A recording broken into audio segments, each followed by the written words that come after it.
Hello everyone.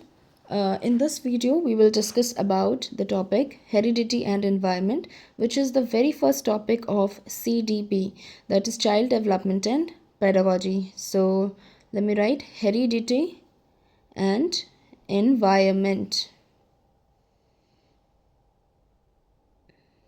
Okay, heredity and environment. और इसमें जो है हम लोग सबसे पहले डिस्कस करेंगे हेरिडिटी के बारे में और उसके बाद एनवायरनमेंट के बारे में. तो let me right heredity. So what do you understand by heredity? देखिए, हेरिडिटी एक बायोलॉजिकल प्रोसेस है जिसमें बच्चे में पेरेंट्स के कैरेक्टरिस्टिक्स या फिर ट्रेट्स आते हैं. ठीक है, तो हम लोग क्या समझ सकते हैं, हेरिडिटी मतलब एक ऐसा प्रोसेस जिसमें क्या होता है, बच्चे के अंदर पेरेंट्स से उनके कैरेक्टरिस्टिक्स और ट्रेट्स जो हैं वो ट्रांसफ़र होते हैं. जैसे कि आप कह सकते हैं कि अगर आपके पेरेंट के बाल घुंघराले हैं, मम्मी का बाल घुंघराला है, आपका बाल घुंघराला है, आपके फादर की आंखें ब्लैक है तो आपकी आंखें ब्लैक हैं. ठीक है, तो इस तरह से ये जो कैरेक्टरिस्टिक्स या ट्रेट्स आप देख सकते हैं जो पेरेंट्स से बच्चे में ट्रांसफ़र हो रहे हैं, this is what this process is heredity. So traits and characteristics passed from parents to offspring. ठीक है, so what is heredity? Traits and characteristics passed from parents to offspring. Now father of heredity. Father of heredity ही आपके father of genetics भी होते हैं. ठीक है, सो अगर क्वेश्चन पूछ लेता है फादर ऑफ हेरिडिटी या फिर क्वेश्चन पूछता है father of genetics, it is the same answer, that is Gregor Mendel. Okay, so Gregor Mendel. और ग्रेगर मेंडल ने किस पर एक्सपेरिमेंट किया था? So Gregor Mendel experimented on pea plant. मटर के पौधे पे उन्होंने एक्सपेरिमेंट करा था, पी प्लांट पे किया था.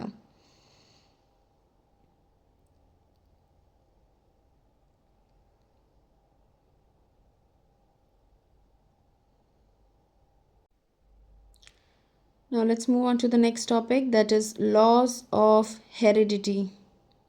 ठीक है, या इसे आप कह सकते हैं कोर प्रिंसिपल्स ऑफ हेरिडिटी. ठीक है, और ये जो है बेसिकली 3 लॉज आपको पढ़ने हैं. ठीक है, लॉ ऑफ हेरिडिटी में. ठीक है, तो 3 लॉज पढ़ने हैं. उसमें से सबसे पहला है law of similarity. Law of similarity.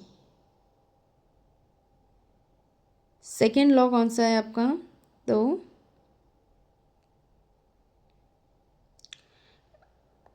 ठीक है, तो पहले लॉ ऑफ सिमिलैरिटी देख लेते हैं. लॉ ऑफ सिमिलैरिटी बेसिकली क्या होता है कि आपके कुछ कैरेक्टरिस्टिक्स, मतलब जो बच्चा आया है वो अपने पेरेंट्स जैसा दिखेगा. There is resemblance. ऑफस्प्रिंग ना अपने पेरेंट्स जैसा दिखेगा. There is resemblance, that is law of similarity. Offspring resembles to their parents. ठीक है, जो बच्चा है वो अपने माता पिता जैसा दिखेगा. Simple, that is law of similarity. Now let's move on to the second law, that is law of variance. law of variance या फिर आप कह सकते हैं law of variation. ठीक है, law of variation. तो यहाँ पर आप ये कह सकते हैं कि देयर आर डिफरेंसेस. बच्चा अपने पेरेंट्स की एग्जैक्ट कॉपी नहीं होता है. ठीक है, बच्चा अपने माता पिता की एग्जैक्ट कॉपी नहीं होता. There are some differences. ठीक है, उनसे अलग दिखता है, उसकी एग्जैक्ट कॉपी नहीं होता, मतलब वेरिएशन है कुछ. ठीक है, लॉ ऑफ सिमिलैरिटी कह रही है कि बच्चा अपने माता पिता की तरह दिखता है. लॉ ऑफ वेरिएशन ये कह रहा है कि बच्चे में कुछ डिफरेंसेस होते हैं, वो अपने पेरेंट्स की एग्जैक्ट कॉपी नहीं दिखता है. ठीक है, अब हम लोग थर्ड लॉ कर देते हैं, that is law of regression. Law of regression. ठीक है, नाउ ये लॉ आपको क्या बताता है? आप मान लीजिए कि किसी पेरेंट्स में कुछ एक्सट्रीम कैरेक्टरिस्टिक्स हैं, यानी कि कोई ऐसा पेरेंट है जो कि बहुत ज़्यादा लंबा है, ठीक है, काफ़ी ज़्यादा, उसकी हाइट इतनी है और एवरेज हाइट कितनी होती है ये।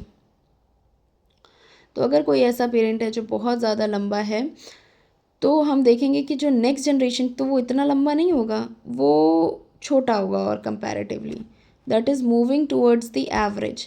तो अगर कोई आदमी है उसकी हाइट बहुत लंबी है तो उसकी जो ऑफस्प्रिंग है वो उतनी ही ज़्यादा एक्सट्रीमली लंबी नहीं होती है, बल्कि वो उससे छोटी होगी।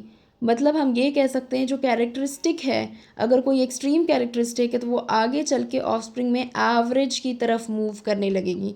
वो बच्चा लंबा तो होगा लेकिन उतना लंबा, एक्सट्रीमली लंबा नहीं होगा, वो सिर्फ लंबा होगा। यानी ऐसी कैरेक्टरिस्टिक्स जो एक्सट्रीम थी पेरेंट के अंदर वो कहीं ना कहीं एवरेज की तरफ मूव कर रही हैं। That is law of regression. That is, offspring of parents with extreme traits tend to move back towards general average या जनरल पॉपुलेशन एवरेज। ठीक है, तो ये हो गए आपके 3 लॉज। ओके, इम्पॉर्टेंट है। तो दिस इज़ ये लॉ ऑफ रिग्रेशन, यही है आपका कि क्या होगा कि जो ऑफस्प्रिंग है वो अगर उसके अंदर मतलब उसके पेरेंट के अंदर एक्सट्रीम कैरेक्टरिस्टिक्स हैं तो ज़रूरी नहीं है कि बच्चा भी उन एक्सट्रीम कैरेक्टरिस्टिक्स के साथ पैदा हो, यानी जनरली नहीं होता। पेरेंट बहुत ज़्यादा टॉल है, बहुत ज़्यादा एवरेज पॉपुलेशन से, तो जो उसका बच्चा होगा वो टॉल तो होगा बट उसके अंदर इतना एक्सट्रीम लेवल पे टॉलनेस नहीं होगी। इसका मतलब है कि जो ट्रेट है वो एवरेज की तरफ मूव कर रहे हैं। Clear? Now let's move on to the next concept. देखिए, there is a carrier in our body that is gene, जो कि ट्रेट्स को ट्रांसफ़र करता है फ्रॉम पेरेंट्स टू ऑफस्प्रिंग। ठीक है, और ये जो जीन है ये कहाँ प्रेजेंट होता है, तो हमारे सेल का जो न्यूक्लियस है, ठीक है, उसमें न्यूक्लियस में प्रेजेंट होते हैं रॉड शेप्ड स्ट्रक्चर्स जिन्हें हम कहते हैं क्रोमोसोम्स। ठीक है, और ये जो क्रोमोसोम्स होते हैं इनके अंदर इस तरह से, है ना, इस तरह से डीएनए भरा हुआ है। ठीक है, और ये जो डीएनए है इसका एक फंक्शनल यूनिट जो कि ताकत है उसके अंदर कैरी करने का कैरेक्टरिस्टिक्स को या ट्रेट को, उसे हम लोग बोलते हैं जीन। सिंपल। ठीक है, तो अगर हम ये बोलें कि ये जो क्रोमोसोम्स होता है ना बच्चों, ये रॉड शेप्ड होते हैं लेकिन ये पेयर्स में प्रेजेंट होते हैं। ये जो क्रोमोसोम्स होते हैं ये पेयर्स में प्रेजेंट होते हैं और हमारी बॉडी में टोटल में 46 क्रोमोसोम्स होते हैं। ठीक है, जो कि पेयर में प्रेजेंट हैं तो 23 पेयर्स हैं। ठीक है, अगर आपसे पूछे नंबर ऑफ क्रोमोसोम तो 46, पेयर में 23 पेयर्स। ये देखिए मैं पेयर बना रही हूँ। ठीक है, इस तरह से एक्स बना दिया ना मैंने, दैट इज़ पेयर में 23 पेयर्स। अब इन 46 क्रोमोसोम्स में आपके 22 जो होते हैं यानी 22 ऑटोसोम्स होते हैं। ठीक है, 22 आपके ऑटोसोम्स होते हैं, 22 पेयर ऑटोसोम होते हैं। ठीक है, और आपका एक जो होगा, ठीक है, 22 पेयर तो आपके क्या हो गए, ऑटोसोम हो गए, और एक पेयर जो होगा वो आपका क्या हो जाएगा, सेक्स क्रोमोसोम। ठीक है, अब एक्स एक्स है या एक्स वाई है, जैसा क्रोमोसोम है, अगर एक्स वाई होगा तो मेल होगा, एक्स एक्स होगी तो फीमेल होगी। ठीक है, तो सिंपल ये होता है 22 पेयर ऑटोसोम्स होंगे, वो सब में सेम होते हैं। ये सेक्स क्रोमोसोम व्यक्ति का सेक्स डिसाइड करता है कि वो मेल होगा या फीमेल होगा। So now let's move on to the next topic that is of twins. Okay, तो ट्विंस जो होते हैं वो आपके 2 तरीके के हो सकते हैं। एक होता है आइडेंटिकल ट्विन, ठीक है, और दूसरा होता है आपका फ्रैटर्नल ट्विन। दोनों में क्या डिफरेंस है? आइडेंटिकल शब्द से ही पता चल रहा है, बिल्कुल एक जैसे दिखने वाले। ऐसे जो ट्विंस होते हैं वो मोनोजाइगोटिक होते हैं। ठीक है, कैसे होते हैं वो? मोनोजाइगोटिक। तो फ्रेटर्नल कैसे होते हैं? डाइजाइगोटिक होते हैं।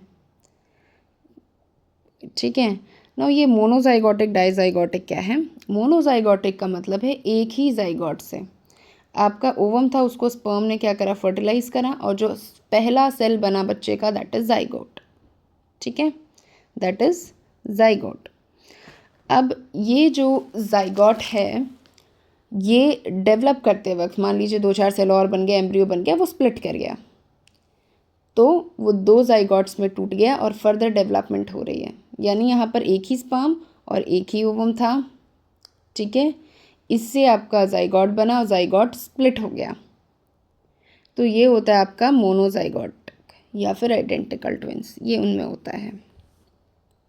ठीक है, तो इनमें क्या होगा कि आपने देखा कि 2 जाइगोट में टूट गया। ठीक है,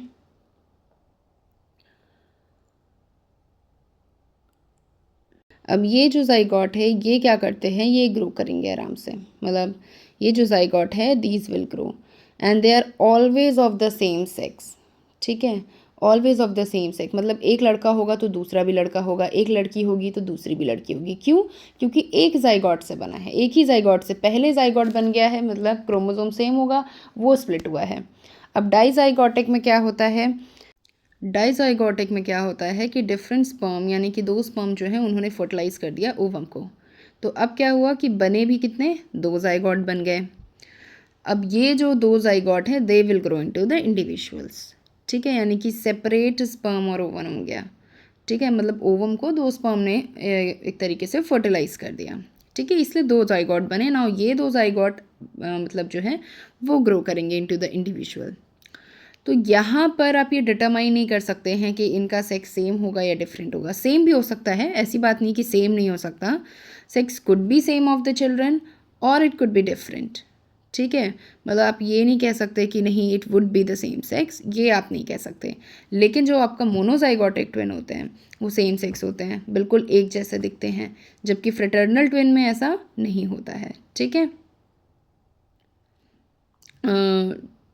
okay. So now let's move on to the next topic, that is environment. Clear? Now environment क्या होता है? तो environment is basically your surrounding, जो भी आपके आसपास है वो सब कुछ environment है। So environment is surrounding, या फिर आप ये कह सकते हैं environment is everything except heredity. Environment is everything except heredity. Clear? तो इसमें क्या होता है कि ये जो आपका एनवायरनमेंट है, ठीक है, और जो आपका हेरिडिटी है, इसका डेवलपमेंट में क्या रोल है? इसके लिए एक डिबेट बहुत फेमस है जो चली आ रही है, नेचर वर्सेस नर्चर। अब नेचर क्या है? Nature is your heredity. ठीक है, heredity is nature, heredity is nature, और नर्चर इज़ इन्वायरमेंट। ठीक है, तो नर्चर इन्वायरमेंट को रिप्रेजेंट कर रहा है। ठीक है, अब जो आपकी हेरिडिटी होती है ना वो होती है स्टैटिक। ठीक है, स्टैटिक मतलब इसमें कोई चेंज नहीं है। और आपका नर्चर क्या है? इन्वायरमेंट इज़ डायनेमिक, ये चेंज होता रहेगा। आप लेके आए हैं, नेचर तो वहीं रहेगा, आपकी हेरिडिटी वहीं है, वो नहीं बदलने वाली। अब आपका डायनेमिक क्या है? इन्वायरमेंट है, वो बदलेगा और डिटरमाइन करेगा आपकी डेवलपमेंट को। सिंपल। ठीक है, और एक बहुत इम्पॉर्टेंट पॉइंट जो ध्यान में रखना है कि development is the product of heredity and environment. Development is the product of heredity and environment, ये बहुत है। यानी कि जो आपका डेवलपमेंट है वो किससे हो रहा है? हेरिडिटी और इन्वायरमेंट से। दोनों ही बहुत ज़्यादा इम्पॉर्टेंट है डेवलपमेंट के लिए। ठीक है, अब ये जो स्टेटमेंट है, मतलब ये जो आपको दिया है कि development is the product of heredity and environment, ये किसने कहा है? ये कहा है वुडवर्थ ने। ओके, ये किसने कहा है? ये कहा है वुडवर्थ ने। ओके, सो ये टॉपिक यहीं पर ख़त्म होता है, हेरिडिटी और एनवायरनमेंट। ठीक है, अब इसके बाद नेक्स्ट वीडियो बनाऊंगी मैं नेक्स्ट टॉपिक से रिलेटेड। तो बेसिकली इसमें सारे नेचुरल जो टॉपिक्स हैं जो कि इसका पार्ट है सीडीपी का, वो सारे मैं अपलोड कर दूंगी वीडियोस। तो अब नेक्स्ट वीडियो में मिलते हैं। Okay, bye bye, take care.